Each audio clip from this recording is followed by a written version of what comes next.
Hello प्रिय छात्रों, मैं विजेंद्र कुमार आप सभी का स्वागत करता हूं आपके अपने यूट्यूब चैनल मैथ विनर्स में।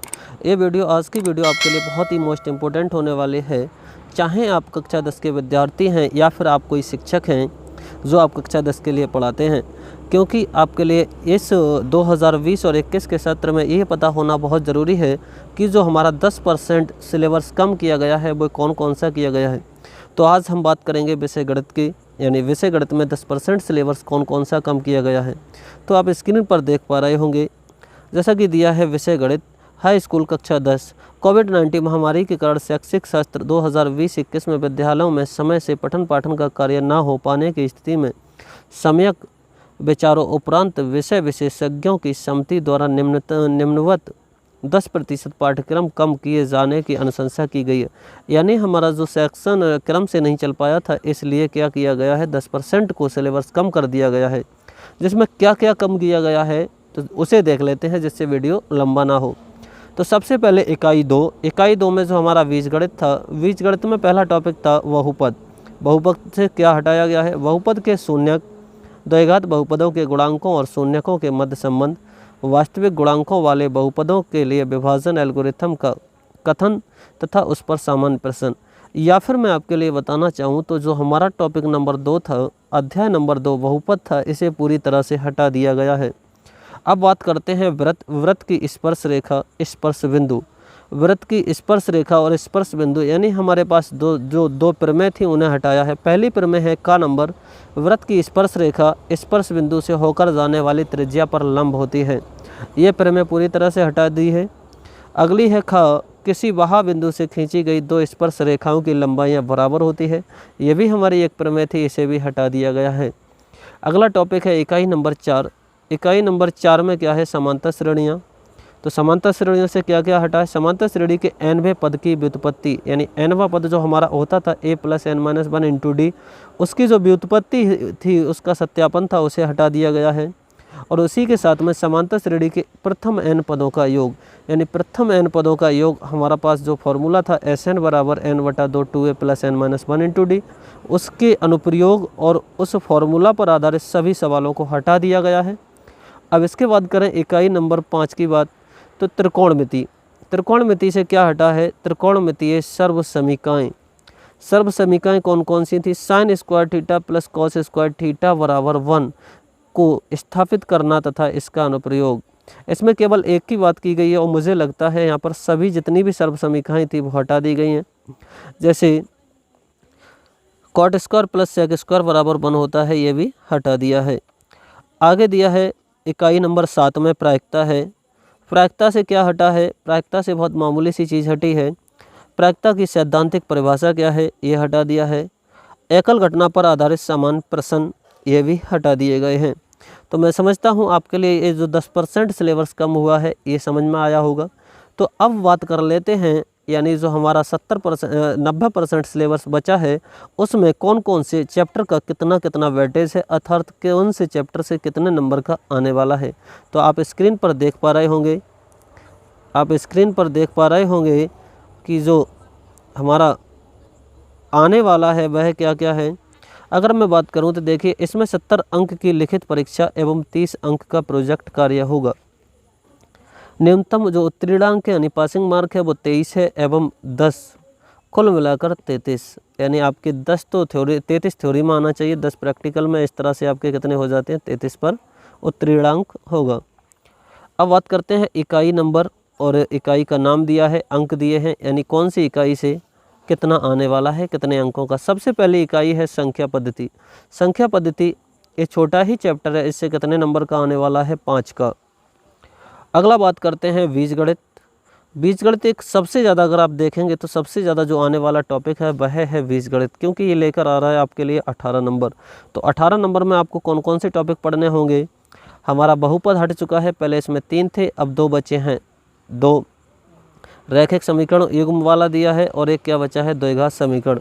इकाई नंबर 3 की बात करें तो निर्देशांक ज्यामिति, ये 5 नंबर की आने वाली है।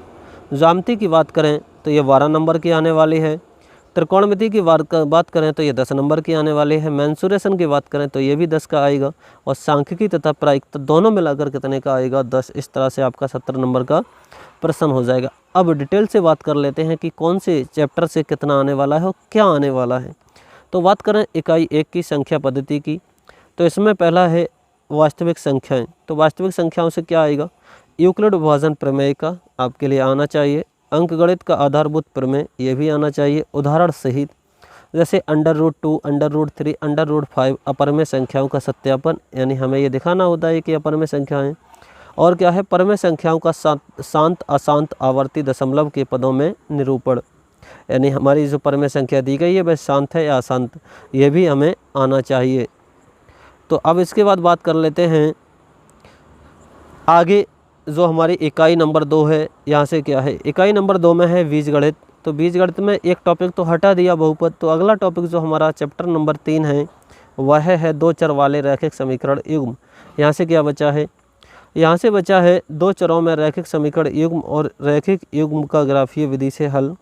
एक रैखिक समीकरण युग्म को हल करने की बीजगणितीय विधि, कौन कौन सी विधियाँ हैं, पहला जो हमारे पास है प्रतिस्थापन विधि, ये आपके लिए आना चाहिए, विलोपन विधि, वज्रगुणन विधि। यानी हमारे पास जो चैप्टर नंबर 3 था 2 चर वाले रैखिक समीकरण, वो पूरी तरह से आपके लिए आना चाहिए, यहाँ से कुछ भी नहीं हटा है। और मैं आपके लिए बता दूं, ये पूरी कक्षा 10 की बुक की जान है, यानी ये चैप्टर पूरी ही किताब की जान है। अगर ये आपके लिए नहीं आता तो आप आगे कुछ भी नहीं कर पाएंगे ढंग से। आगे दिया है इसी का जो बीजगणित का चैप्टर नंबर अगला है वह है द्विघात समीकरण। द्विघात समीकरण से भी कुछ नहीं हटा है, ये पूरी तरह से आप पढ़ लेंगे, पूरी तरह से वही है जितना पहले था। इकाई नंबर 3 की बात करें तो इसमें निर्देशांक ज्यामिति है, जो हमारी कैसी थी, रेखा, वो भी 2 विमीय थी। तो हमारी जो इकाई नंबर 3 है निर्देशांक ज्यामिति, उसमें भी कुछ नहीं हटाया गया है, ये भी पूरी तरह से आने वाली है। तो अब बात कर लेते हैं कौन सी इकाई की, इकाई नंबर हम 3 तक देख चुके हैं, तो बात कर लेते हैं जो हमारी इकाई नंबर 4 है। इकाई 4 में हमारी है ज्यामिति। ज्यामिति में पहला टॉपिक है त्रिभुज। तो त्रिभुज से सब कुछ आने वाला है, त्रिभुज से कुछ भी नहीं हटा है, तो आप ये पढ़ लेंगे, काफ़ी बड़ा है, वीडियो लंबी ना हो इसलिए मैं आगे बढ़ता हूँ। आगे हमारी इसी का दूसरा टॉपिक है रचनाएं। तो आप रचनाओं में देखेंगे क्या क्या आने वाला है। रचनाएं आपके लिए बहुत मोस्ट इंपॉर्टेंट है, यहाँ से एक प्रश्न बनता ही है। तो कौन कौन सी काम में देखा जाए तो दिए हुए रेखाखंड का दिए हुए अनुपातों में विभाजन करना, आंतरिक अनुपात पूछा है, वह विभाजन नहीं करना है। उसके बाद में खा में बात करें तो एक वृत्त के बाहर स्थित एक बिंदु से उस पर स्पर्श रेखाओं की रचना करना। अगला जो हमारा गा है, एक दिए गए त्रिभुज के समरूप एक त्रिभुज की रचना करना, ये भी बहुत इम्पोर्टेंट है। तो अब मैं इकाई नंबर 5 को बताने से पहले आपसे एक रिक्वेस्ट करना चाहता हूँ कि यदि आपने अभी तक वीडियो को इस चैनल के लिए सब्सक्राइब नहीं किया है तो आप चैनल के लिए सब्सक्राइब कर लें, और अभी तक वीडियो को लाइक नहीं किया है तो वीडियो को लाइक कर दीजिए और अपने दोस्तों के साथ शेयर कर दीजिए, क्योंकि ये सबसे ज़्यादा मोस्ट इम्पोर्टेंट यही खबर है। तो अब बात करते हैं इकाई नंबर 5 की। इकाई नंबर 5 में दिया है त्रिकोणमिति। त्रिकोणमिति में क्या बचा है, त्रिकोणमिति का परिचय। इसमें समकोण त्रिभुज के न्यून कोणों के त्रिकोणमितीय अनुपात यानी 0 और 90 के त्रिकोणमितीय अनुपात। त्रिकोणमितीय अनुपातों के मान कौन कौन से, 30 degree, 45 degree, 60 degree, 0 degree, 90 degree, उनके बीच के संबंध। यानी मैं बात करना चाहूँ तो त्रिकोणमिति से जो हमारी लास्ट प्रश्नावली है वह पूरी तरह से हटा दी गई है। अब बात करते हैं त्रिकोणमितीय सर्वसमीकाएँ। तो पूरक कोण के त्रिकोणमितीय अनुपात, ये भी हमें करना है।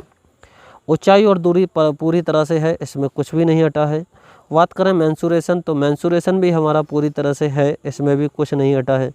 बात करें मेंसुरेशन में जो हमारा दूसरा है, एक तो था वृत्त से संबंधित क्षेत्रफल, इसमें कुछ हटा दिया था, 2 प्रमेय थी वो हटा दी गई हैं। उसके बाद बचा है वो आपके लिए करना है, ये 10 अंक का है। अगर इसी का दूसरा टॉपिक है वह है पृष्ठीय क्षेत्रफल और आयतन, यहाँ से बिल्कुल कुछ नहीं हटा है, तो ये आपके लिए पूरी तरह से हल करना है। अब बात करते हैं इकाई नंबर 7 की। तो इकाई नंबर जो 7 है हमारी और लास्ट इकाई है, ये है सांख्यिकी। तो सांख्यिकी में भी हमारा कुछ नहीं हटाया गया है। ये 10 नंबर का एक बहुत अच्छा टॉपिक है, जो अकेला टॉपिक कितने 10 नंबर का दे रहा है। और मैं तो मानता हूँ कि पूरी बुक में जो भी आसान टॉपिक है वह है सांख्यिकी, और सबसे ज़्यादा आसान नंबर लेना यहीं से होता है। तो आपके लिए यहाँ पर जो 10 अंक हैं वो बहुत ही फ्री के अंक हैं, तो आप इसे बहुत अच्छी तरह से पढ़ लेंगे। इसके बाद में आप स्क्रीन पर पढ़ लेंगे, मैं ज़्यादा वीडियो लंबी नहीं होने दूंगा। आगे दिया है प्रोजेक्ट कार्य। प्रोजेक्ट कार्य में क्या क्या आएगा? आंतरिक मूल्यांकन, भारत का जो परंपरागत गणित है ज्ञान कक्षा 10 नामक पुस्तिका से भी प्रश्न पूछे जाएंगे, यानी 15 नंबर में। और 15 नंबर का क्या होगा? हमारा जो स्कूल में प्रोजेक्ट कार्य कराया जाता है वह होगा, यानी टोटल मिलाकर 30 ये हो जाते हैं और 70 हो जाते हैं थ्योरी के। तो इस तरह से जो हमारा पूरा इस वर्ष का यानी 2020-21 का सिलेबस है वह कंप्लीट हो जाता है। तो मैं समझता हूँ ये सिलेबस आपके लिए बहुत ही आसानी से समझ में आया होगा। ये आज मैंने इसमें गणित का पूरा सिलेबस बता दिया है।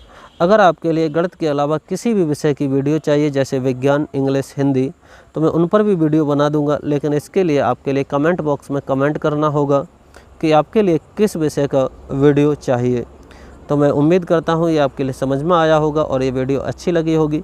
तो चलिए आज की वीडियो यहीं तक रखते हैं, मिलते हैं नेक्स्ट वीडियो में, तब तक के लिए बाय बाय।